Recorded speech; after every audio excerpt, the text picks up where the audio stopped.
स्थान लंदन का university college. यही स्वामी विवेकानंद जी कानून की पढ़ाई कर रहे थे। उनके प्रोफेसर मिस्टर पीटर्स उन्हें शुरू से ही नापसंद करते थे। एक दिन दोपहर को भोजन कक्ष में प्रोफेसर पीटर्स खाना खा रहे थे। स्वामी विवेकानंद जी अपनी ट्रे लेकर उनके पास बैठ गए। प्रोफेसर ने ताना मारा, श्रीमान विवेकानंद, आपको समझना चाहिए कि सुअर और पक्षी कभी साथ नहीं बैठते। Pigs and swan don't sit together. Vivekananda ji ने शांत स्वर में मुस्कुराते हुए कहा, चिंता मत कीजिए सर, मैं उड़ जाता हूँ। और वे उठकर दूसरी मेज पर बैठ गए। पूरा कक्ष हंसी से गूंज उठा। अगले दिन कक्षा में प्रोफेसर पीटर्स ने व्यंग्य से प्रश्न पूछा, मान लीजिए आप सड़क पर चल रहे हैं और आपको दो थैले मिलते हैं, एक में धन है और दूसरे में ज्ञान, आप कौन सा थैला उठाएंगे?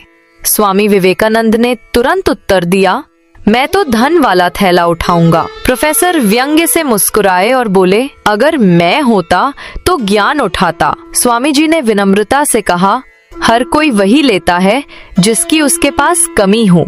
कक्षा ठहाकों से गूंज उठी और प्रोफेसर का चेहरा लाल हो गया। कुछ दिन बाद परीक्षा में गुस्से में भरे प्रोफेसर ने स्वामी विवेकानंद की उत्तर पत्रिका पर सिर्फ एक शब्द लिख दिया, इडियट। स्वामी जी ने उत्तर पत्रिका देखी, गहरी सांस ली और कुछ देर सोचते रहे। फिर शांतिपूर्वक खड़े होकर प्रोफेसर के पास गए और कहा, सर, आपने हस्ताक्षर तो कर दिए लेकिन अंक देना भूल गए। पूरा कक्ष हंसी से गूंज उठा। प्रोफेसर स्तब्ध रह गए।